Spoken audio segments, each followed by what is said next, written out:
Hello, I'm Ash. I'm from Mordor Gundogs. We are doing a meet the team today. The shoe is on the other sock, and we're actually interviewing our boss Charlie today. So you've heard a lot from Charlie before. So there's some questions from the team, and also some stuff that I've picked out of the comments section as well, because they're good questions. I feel like that have popped up a few times. So the first question is, why Mordor? Why the name? Why the name? Why the name? Unfortunately, I'd love to have a really clever answer to this, but basically, I am a fan of Lord of the Rings and Tolkien. I had a litter of Springer Spaniels due long before I was doing this at any sort of level. It was literally me and 4 or 5 dogs, just picking up and beating and stuff. And I had a litter of Springers. It was my first litter of puppies due, and I wanted to have a kennel name. And a sort of dilemma you're going through at the moment. You're trying to come up with a name. The difference is you and Lauren are probably a bit more into planning than me. I was like, oh crap, I need a name. So I listed a few names of Lord of the Ring things. So Gondor was one of them. Okay. Which is the kind of nice place. I think Gondor's where like the human kind of kings and stuff are from. So that's the kind of nicer place. Okay. And someone I know already has Rivendell, which is where the elves are from. So I didn't apply for that. And so I applied for Gondor and Mordor and another one. And they came back and was like, you can't have Gondor or Rivendell or anything else because someone else got them. But you can have Mordor because no one wants like the evil place on Lord of the Rings as their kennel name. And that was literally it. If I had my time again, people go, oh, it's a great name or whatever. But if I had my time again, I would probably come up with some really clever anagram or some really sort of kind of cryptic thing that I could have a really cool story to tell you. But basically there isn't one. Okay, so I'll take those tips on and try and come up with an anagram. But that's great. It's interesting as well. So next question. Go for it. You're in charge. Okay. Let's try to read my scruffy notes here. What's the most memorable moment that kind of shaped your dog training career, or say a dog which you had to kind of pull your finger out with, and so what made you feel like you wanted to be a dog trainer? What was the kind of the push in that direction? So always loved dogs, and lots of people say that, but I remember things about dogs from my very young childhood, my own dogs, but also family friends' dogs, and like really intricate details about dogs with overshot bottom jaws and things of like the specific dog I think I mentioned before. I remember the names of friends' dogs when I was 5. I remember going to people's houses and if I'd come here, I'd have just spent the whole time sitting in the dog bed when everyone else was watching TV or playing games or something. I'd have just wanted to sit and talk to their dogs. Fast forward, I got to university and my parents rescued a yellow Labrador who I decided I was going to start training him end of school days, beginning of university, training him to be a gun dog. Unfortunately, he had a few issues, but he had elbow dysplasia. So he had to have elbow operations. We rescued him at about 1 and so I did quite a lot with him, but it was sort of limited. And then I bought Moss, who was my ready-trained English Springer Spaniel, who we've talked about is a bit like your puppy, just bloody strong-willed, sort of awesome dog. If I had him now, with what I've learned now, he would be unbelievable because he was basically had the focus and the want to get it right and the handling ability of Lemon, but he was like a machine. He would run headfirst into a gorse bush and the gorse bush would just disintegrate. He was a big, strong, heavy dog. And so if I had him now, he would be fab. But I learnt a lot from him because he was bloody headstrong. Yeah. And I think everyone who's, we've talked about this before, everyone who becomes really good at training dogs, it's because they've had some really difficult dogs. But I think every one of my kind of earlier dogs, the sort of founding fathers and mothers, they all had a memorable retrieve. And I think all of those retrieves, what I can remember with my first 8 dogs or so, a specific retrieve that they all did. And when I say my first 8, I mean the first that I really kept for myself. There was something that they did that's still in my memory. But I think probably the defining dog and the defining moment, if I had to pick one, would be, just because I got a good customer off the back of it, and then I got lots of good customers from him, and it really started to drive the thing forward, was Rum, the dark yellow red Labrador that I had, my original Labrador, who's the great of whatever all the dogs we have now. And you could handle him anywhere and put him anywhere and do anything with him with great ease. And he did this one retrieve on a grouse moor that was a mile. And someone walked up to me afterwards and said, I want you to train my dog, don't care how much, how long, whatever, there you go. And that guy's had 6 or 7 dogs from me, and his friends have had numerous dogs from me, and he's been a good salesman for me for a long time. So the next question is kind of like 2 questions. You can have them together or you can have them separate, however you like. Go for it. Good game's a quick game. Yeah. So what shaped because you've got quite a no-nonsense approach, common sense approach to dog training. Was it always like that? Had you had a mentor? Kind of what shaped your approach? Did you always start straight away like that, or was it something that you just learnt through, say, mistakes after, and then learnt how to not make mistakes, like the classic, we've made loads of mistakes so you don't have to? I think, is that the whole question? Yes, and then and then how has it changed over the years? It's sort of the same question. I get that. I am a fairly no-nonsense person. Ian is laughing behind the camera. I always have been. Yeah. I would definitely, with the old saying, someone who doesn't suffer fools gladly, that is definitely me. I've never minced my words, even as a child. I remember confronting my headmaster when I was 15 and basically telling him he was doing a job, because that's just what it was. Where's that come from? That's come from directly from my father. So my father was renowned for telling people that it was none of their bloody business. He was a colonel. He was colonel in the army, and there was one specific story that one of my godfathers, who became a 3-star general, told me. He said, well, not godfather, one of my father's best friends, though, who he did the eulogy at my father's funeral, and he said to me, he said, I remember a situation where a general flew in to an exercise in Canada or something, and was like, why are you missing an entire group of people? They should be there. And he goes, oh, it's the pipe. My father was like, it's the pipe band, they're off practicing because they had a competition. And the general was like, well, they should be here on exercise. And my father turned around to this general and said, it's my bloody regiment, why don't you get back in your helicopter and off and leave me to it? And everyone says that's why your father never made it beyond colonel, because once he got that to that level, he just didn't have any interest. The problem I had is I started at that level when I was about 12, and I was always meant to join the army. That was always my sort of destiny, as it were, because I'm the first in many generations not to join the army.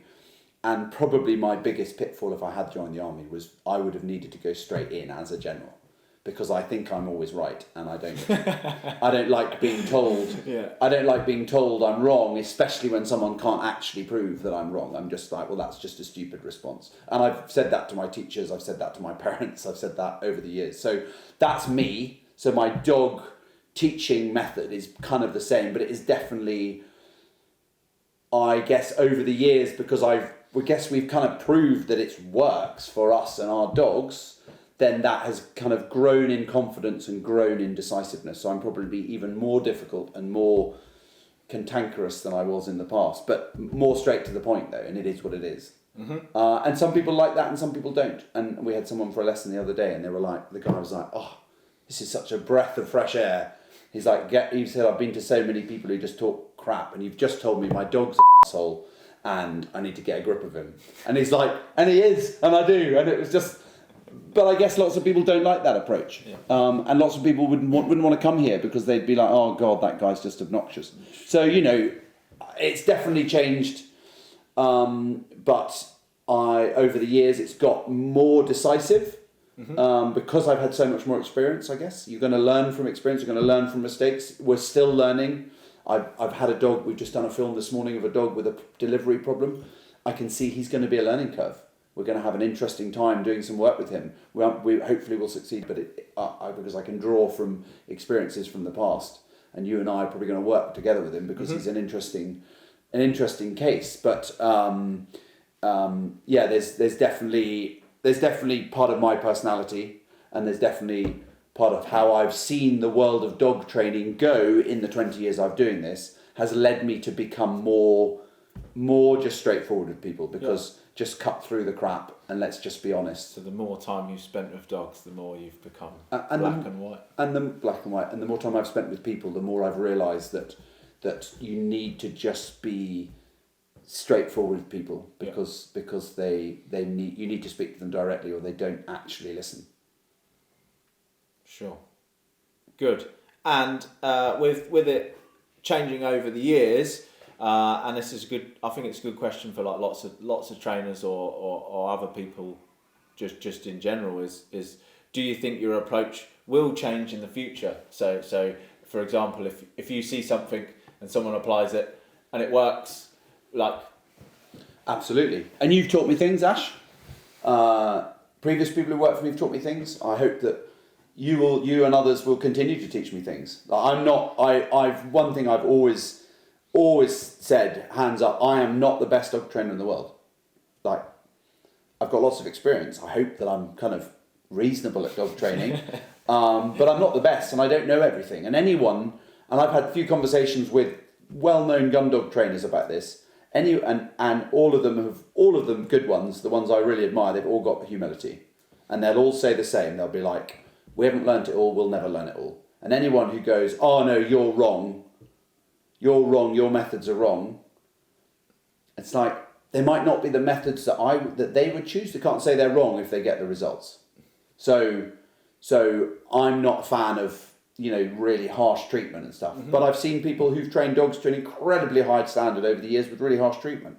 Is it wrong? Morally, I think it's wrong. Is it the wrong way to train a dog? Well, clearly not, because they've got the results. It's a really tricky thing to answer. Yeah. If someone comes to me and shows me ways that I can be more effective and better at training dogs, I'm all over it. But they've got to prove me that it works. They can't just tell me in theory. Yeah. Oh, you should do this. Show me. Show me all the dogs you've corrected and you've fixed with all these methods, and I'm all over it like a rash. Yeah. I'm ready to learn all the time. Problem is, there's too many people who say a lot of guff and they don't actually have any proof or it doesn't actually work. Yeah. And that's where I kind of knock heads with people, or could do if I ever went out in the world. So always willing to change, definitely. Good. Yeah. No. I always think that's like a. Because there's sometimes you can get stuck in a groove, and that's the groove, and the groove is the groove because it's the groove, regardless of if something else is there or. It's just, and with breeding as well, because you've got very different types of personalities, headstrong, not headstrong. Different approaches. I would say it's one of the things that I like the most out of having a team of people working here, that we learn off each other, we bounce off each other, we get pulled up by each other, we get told our ideas are stupid, we get told our ideas are really good. Like we get interaction. I think a lot of people are training dogs on their own and they're just seeing punters day in, day out. They're not growing themselves because they're not being challenged, because the punter going to them, "Oh well, you're the dog trainer," they don't ask questions. And I'm going to do a video on how to pick a dog trainer. Like, as in, if you're struggling to find someone to help you train your dog, and go into it and interview them. That's the kind of, and I feel like we all kind of look at each other's ideas. So again, another 2-part question.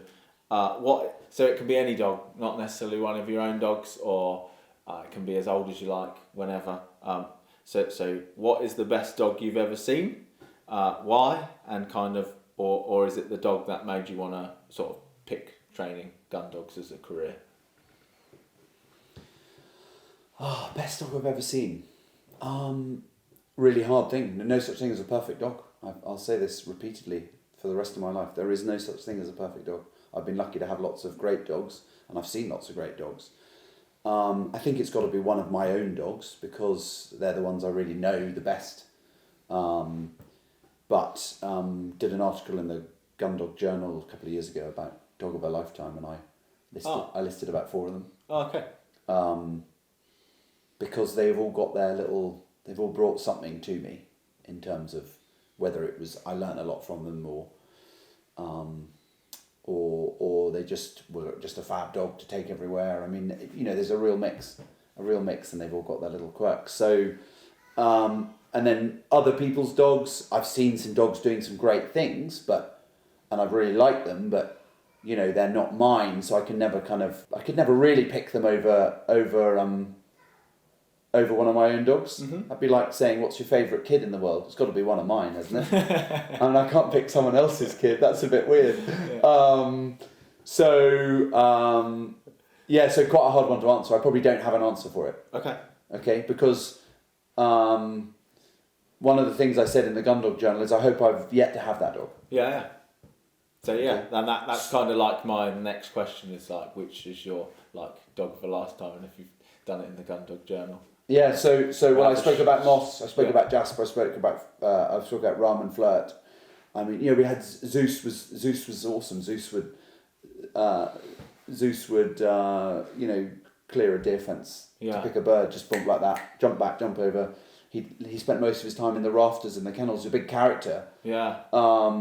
But he also had his moments where he was a pain in the ass. Yeah. You know, then he lost an eye on a shoot when he was about 8, so that really limited him. Yeah. He still went shooting, but he had this sort of dead eye kind of thing because he got spiked basically. Rum was obviously amazing. Moss, I remember Moss doing a 600-yard blind retrieve on a grouse moor on the edge of the A9. Every time I drive past it with my wife and kids, I point it out and they're like, "Oh God, not again!" But that's just an old memory of mine. Yeah. And then I had a really lovely red Labrador who died young, sadly, called Mufasa, and I remember him being up a bank in a wood, raking around looking for a bird, and he came down the bank and he just cleared this a really high deer fence. I mean, not higher than normal. Just jumped over it, landed at my feet, handed it to me, and I carried on as normal because I'd had a dog or two that had done that before. And a gun walked up to me and was like, "Did I just see what I thought I saw?" And I was like, He said, "A big dog retrieving a big cock pheasant over a deer fence without even touching it and just coming up and doing a sitting delivery." I was like, "Yeah, that was Mufasa." But, you know, just a moment in time, and I know that I will get lots of those moments. Yeah. Do you sort of mean? No, I do, because it's kind of like they're all your dog of a lifetime, isn't it? Because they're there for that moment, it's all in your lifetime. And then there's going to be another one. And then the next dog's actually almost easier because of maybe the struggles or problems you've had with a previous dog, so it kind of rose-tinted glasses because you've not made any mistakes later. And I'm very much, as you know, I'm very much looking where we're going. I'm not worried about back there. Mm-hmm. Doesn't bother me what, you know, if I don't want to upset people, but if I don't want to do things wrong, but we all do, get things wrong. It's done. There's no point getting a pickle about it. I'm worried about how can I take that forward and make it better going forward. So I'm constantly thinking about who we've got now and what their offspring are going to be and looking forward, because if I didn't do that, I don't think if we did that, if we didn't think like that, none of us would achieve much in life, because we'd always be like, "Oh, I wish I had that dog. I wish I still lived in that house. Or I wish I had that old car." Just move on, get on with it. So I've had a lot of fun with a lot of great dogs, and some of them definitely stick out in my memory. And I've got some now that I have a lot of fun with. Chino's cruising around in here. You know, she's everyone knows Chino's the apple of my eye, but Chino's a pain as well. Yeah. Like, she does things wrong, but she also, she's one of the steadiest dogs I will ever have. Yeah. She is bomb-proof steady. She never lets me down in terms of steadiness and, you know, nice, good gun dog retrieving and things. Yeah. But she can't do big, long, blind retrieves anymore because she's lazy. Yeah. She used to be able to. When she was 2-3-year-old, she could do lovely long retrieves. Now she's like, "Oh God, get someone else to do it." Yeah. You know, but then I'll get my kids to load. I'll watch you shoot. Yeah, but I'll get the kids to load the firewood basket because I can't be asked. You know, I mean, I'm old and I've got a sore back. You know, that's she's got. So yeah, there's more to come. Hopefully, lots more to come. If you had to have one gun dog breed and only pick Springer, every time. Say this every time, and I don't have many of them, but every time, because they're the best all round. Easy then. But I don't have to make that decision because I get to have lots. So it's much easier for me to say that. If it actually came down to it, would that be the dog? I mean, it would be for me, but, you know, would that be if I had one family dog and I had a normal job and I had a normal environment where my wife was looking after the dog and, you know, spending more time with her because I was at some boring accounting job in town or something, you know, life would be different, wouldn't it? So So the answer might be different. You know, we might have a pug or something. Who knows? But yeah, if I had to have one, if I had to pick one dog now, it would be a Springer. And a dog very like Lemon, a big Springer. Nice big Springer. Strong Springer. Probably a boy, because I've always just... Boys have... I don't know, I've always... Nice. I've had more... My best dogs more have been boys than girls. I don't know why that is, but that's just my... Oh yeah, so that is actually my next question. You personally, dogs or bitches? I don't, because for our business, we obviously... We have a lot more girls because we breed dogs and we have to have a lot more girls. But historically, if you picked out my favourite best dogs, they'd be boys. But I started off with boys. So creatures of habit, you know, I started off, I had Moss was a boy, Jasper was a boy, Rum was a boy. Those were my first three dogs, so one of each breed.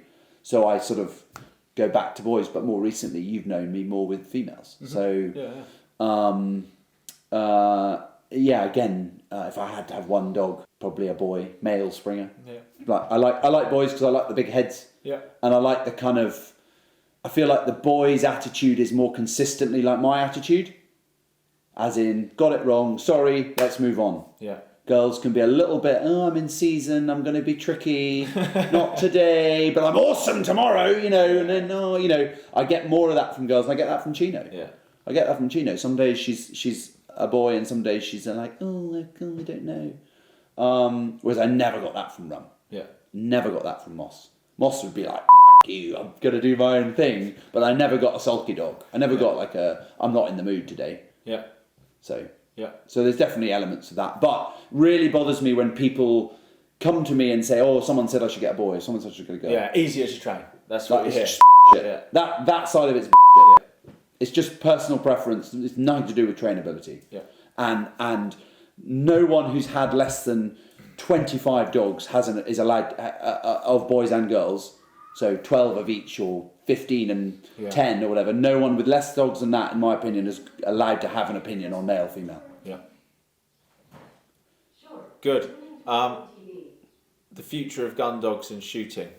Where do you see the future? And how can we help, as dog trainers, how can we help the future of our...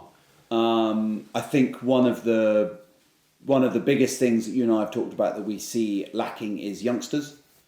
Young people getting involved.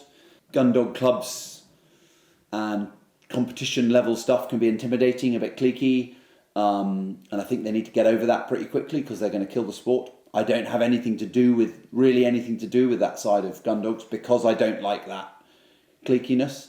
I have a number of friends who are in that world, who train dogs, for competitions and things, and I get on just fine with them, but it's not my bag because of the way that it's not managed, in my view. So I think getting youngsters involved is key. I think making sure that people understand what the purpose of the dogs are. So I feel like there's a potential that we're going away from actually the dog has got a job and we have to use that dog's ability, and more about training them to be able to do the job. Does that make sense? Yes. And that's one of the things I've always liked about how you've always allowed the dogs, when they're looking for a retrieve, you stood there and you've allowed them to look. You've allowed them to hunt as a young dog and learn to find the wind and hunt and find it for themselves. And you've done that since you've worked for me, and you've presumably done that long before. And from my point of view, that's very, very key part of like how I like people to think, rather than the sort of always a meter wrong, stop him, send him back. I'm much more of their dogs. They've got amazing ability. They've got amazing noses, and let's keep that going. In terms of shooting and how they're going to be used going forward, obviously, I can't see the world of shooting become easier. I don't see we're on a decline in terms of it's not the done thing. It's not PC. I can't see that going the other way. I can see it going flat. I can see it flattening off at some point if we get things right. That's a different debate because that's not really about dogs. That's more about the sort of shooting industry as a whole. Mm-hmm. But I can't see it getting easier, which is a shame. But the other thing is I'm also pretty pragmatic about these things. Yeah, we love going out and actually doing the real thing, but we also will spend a lot of time doing it in theory and really enjoy the in theory stuff. Yeah. So I would still, I could still have a lot of great time. enjoyment of doing the theory stuff still, and if you didn't actually get to take them out on a shoot in the end, it'd be a shame. But it wouldn't. I wouldn't just be right. That's it. Never having dogs again. Can't go shooting with them.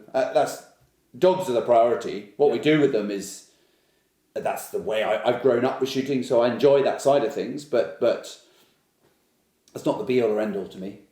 Training the dogs and producing a nice dog and to do something is, as long as they've got a purpose, as long as they've got something to do, that's fine. Because actually, how much time do we spend working the dogs compared to how much time we spend with the dogs and training them and stuff? Not that much. And just touching on, so getting youngsters into this, what's advice? Any youngsters? Any younger Come people? see us. Any younger people? And you're going to do one on picking your trainers and stuff as well. But just if there's some advice to get started or knock at that door so the door opens, what's the advice? Just as you and Dan proved, knock at doors. You Keep just knocking. have to be keep knocking. But from a more, I mean, that's more like a longer term career level. But from just a kind of, I want to get out with my dog and improve. Yeah.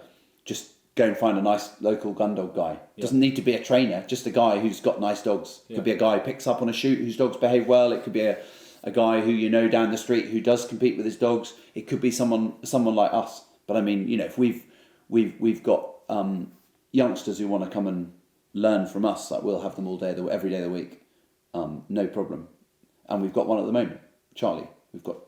Charlie came up with his family to the cabin after his GCSEs, a little reward. He's into his dogs and his shooting. So his father bought a kind of week's training up here, and we really liked him. So he said, "Do you want to just hang about?" And I think he went home for a week. Yeah, a week or two. He went home for a week, and then he's back, and he's going to be here for most of the summer. Yeah, learning about dogs, hanging out with us. And his parents are sort of like, "Oh, great opportunity." It's like, well, that's just what we need to do. It's what we all need to do with everything we do, whether it's training dogs or being a videographer or whatever, is encouraging youngsters and showing them, and helping them get into it.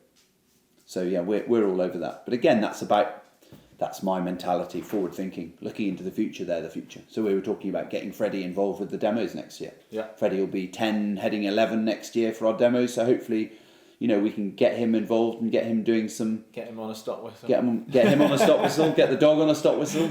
Try and get him engaged in it, because he's watched enough of them. He's been around enough of it. He's a big promoter of what we do. He's always trying to sell dogs to people. And we were in a pub in the Lake District the other day and was trying to sell them a Cocker Spaniel. He's like, sales king, that boy. He'll get a job selling sand to the Arabs and ice to the Eskimos. But yeah, if he wants to get involved with dogs. But I'm really cautious with my children. I don't want to force them into it. I mean, they're literally surrounded by dogs all the time. Yeah. So I want to let them do it because they want to do it, not because they feel they have to. Sure. That's it. There we go. I'm out of questions. Cool. Well, I think that's fine. Hopefully, there's been some interesting insight and information for people to watch. Yes, and I'm sure we'll go through all the comments soon, and we're going to pick a lot of questions for a Q&A, so we can get some of that done, because that's definitely something on the list that we need. Yeah, a few more of these, kind of just answering the questions and not even answering the questions, just talking about some of the comments, some of the positives and the negative comments. Yeah. Because I mean, most of our comments are great and they're just quite positive. Thanks very much. Can't really talk about them, but we do get some quite interesting ones that we could talk about. Yeah, there's certainly some interesting ones which would be good chat. Yeah, great. Remember, you get out what you put in. Thanks for watching, everybody. Thank you. We'll see you again.